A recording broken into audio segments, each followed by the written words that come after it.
All right, welcome in, everyone. We're diving deep into Become a Game Changer today. Ooh, good one. Yeah, this book, it's all about, well, helping you become a game changer. Makes sense. The cool thing is, it's designed like a tool belt, so it's not one of those you got to read cover to cover. Oh, that's smart. Yeah, you pick and choose what's most useful right now. Kind of perfect for our deep dive format, wouldn't you say? Yeah, absolutely. And, the timing of it's interesting, too. It came out right smack in the middle of the pandemic Right, 2021. when so many folks were feeling kind of lost, uncertain about the future. So that context adds a layer, I think. For sure. And the author, Matthew McGuire, he doesn't mess around. He jumps right in with this tool he calls the 50-50 rule for mindset.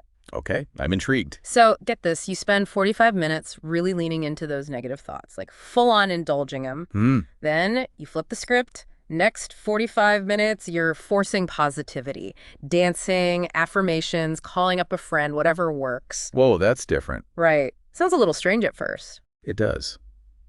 But I think I see where he's going with this. Well, he argues that by intentionally experiencing the negative, it actually helps you get more control over your mind. Oh, okay. So by going through both extremes, you become more aware of what you're choosing moment to moment. Yeah. It's like shining a light on your thoughts, saying, hey, I see out there negativity, but I'm not letting you run the show. That makes sense. Yeah.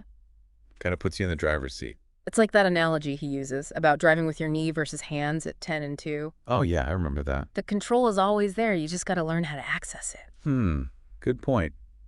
I mean, thinking about our listeners here, do you ever find yourself, struggling with those negative thought spirals? Oh, absolutely. It happens to everyone, I think. Right. So maybe this 50-50 rule, could that be the missing tool for some folks out there?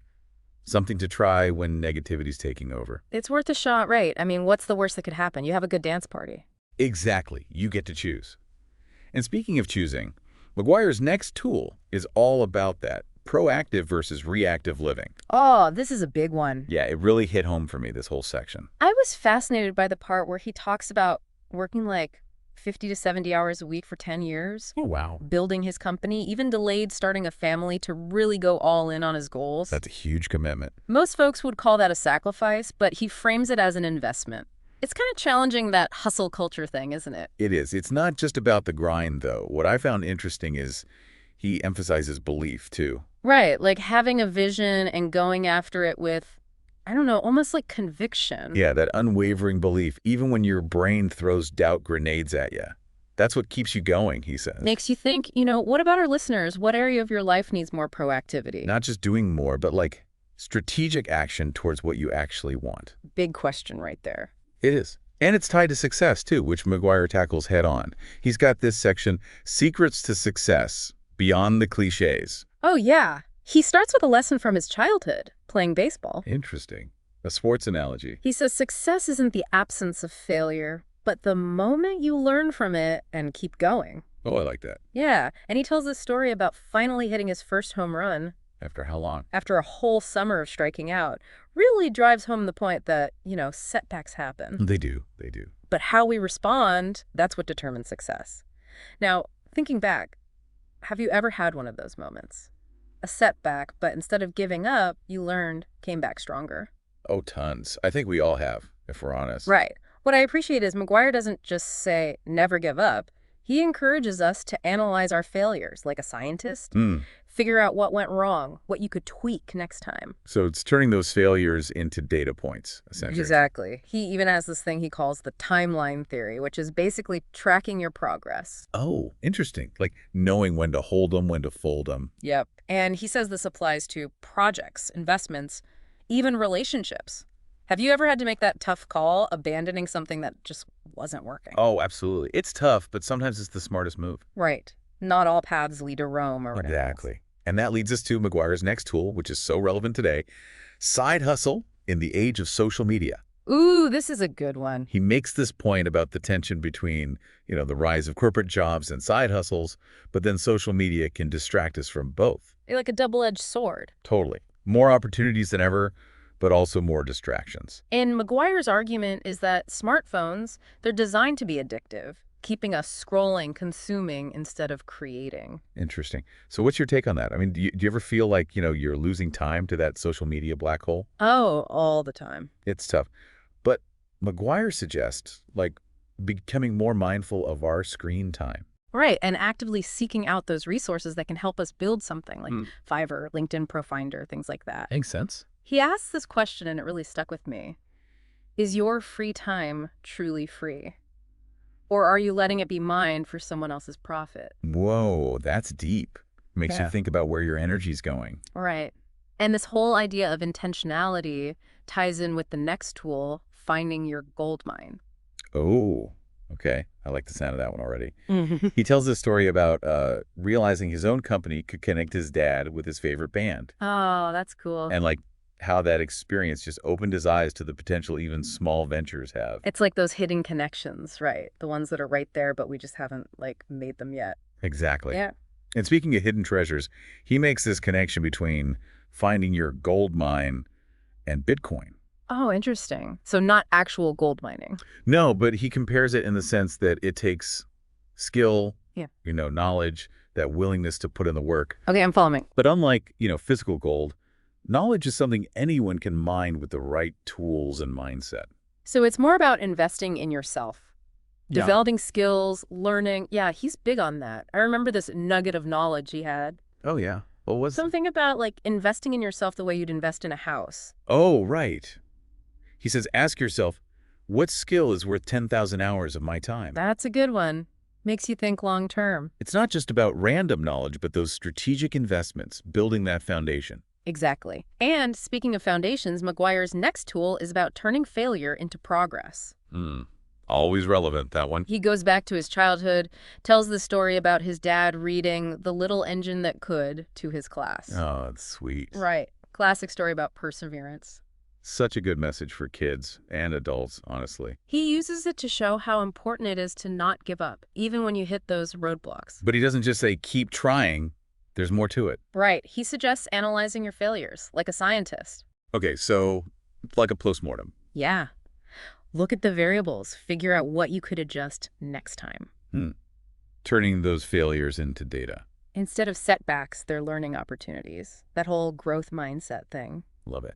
He also talks about the timeline theory, right? Yes. I was hoping you'd bring that up. Can you explain that a little bit? Well, it's this idea that, success isn't always a straight line. Oh, tell me about it. There are times to push through, even when it's tough, and times when it's smarter to pivot or even walk away. Knowing when to do what, that's the hard part. It is. But the timeline theory, it's about recognizing those moments, making informed decisions based on, like, your progress and the data you're gathering. So it's like tracking your progress over time, being willing to adapt. Yep. Not charging ahead blindly, but having a strategy, being flexible. That's such a valuable skill, no matter what you're doing. Totally. And it's super important when you consider how fast the world's changing. True. Which brings us to McGuire's next section, game-changing industries of the future. Ah, yes.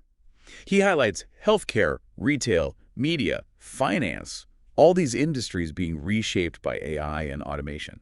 That's a lot. I mean, for the average person, what does that even mean? That's what I love about this book. He gives you practical advice. Oh, good. Of like with healthcare, he's saying learn tech skills. Really? Even in healthcare? Especially Python programming, stuff like that. Huh. So even though it's all about human connection, tech is becoming more and more important. Big time. And then with retail, McGuire highlights the shift to digital marketing, the whole influencer thing. Makes sense. Brick and mortar stores are struggling, that's for sure. Yeah.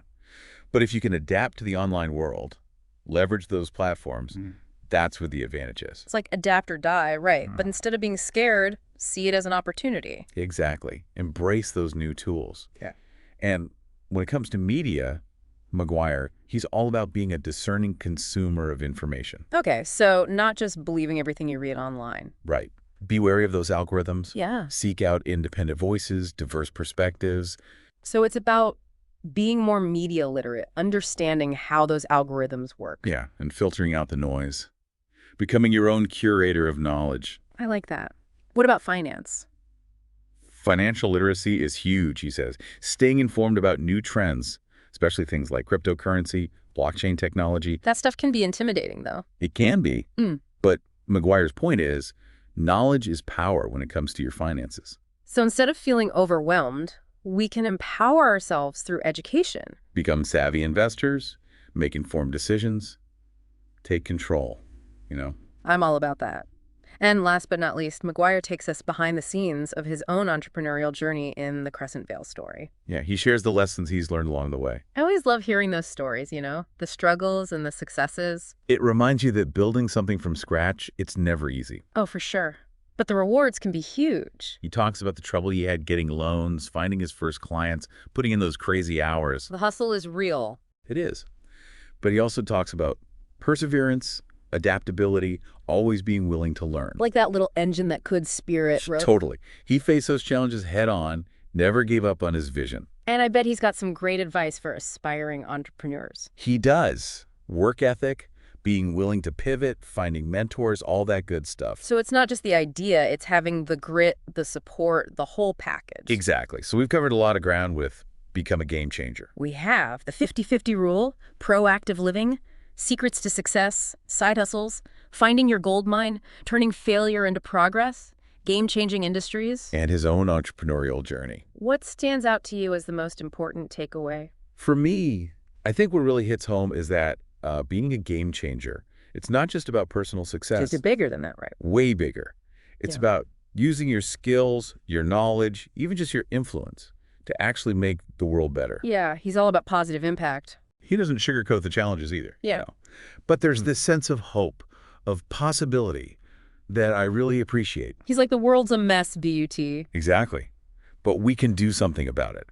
He wants us to think bigger, get uncomfortable, use our talents to actually create a better future. And I love how he uses his own story to kind of illustrate all this. Oh, totally. By weaving in those anecdotes, those lessons he's learned, it makes it so much more relatable. It's like, hey, if this guy from Crescent Vale can do it, so can you. Right. And he gives you the tools to actually get started, which is huge. So just to recap for our listeners, we've explored the 50-50 mindset rule, proactive living, secrets to success, side hustles, finding your gold mine, turning failure into progress, those game-changing industries. Oh, and don't forget his own entrepreneurial journey, all the ups and downs. Phew, it's a lot. But that's the beauty of the tool belt, right? Yeah. You pick what you need right now. Exactly.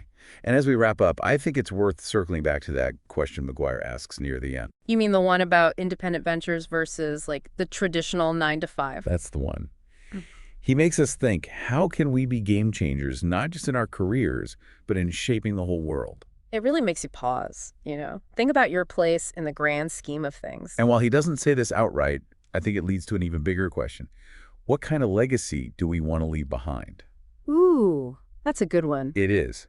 What do we want to be remembered for?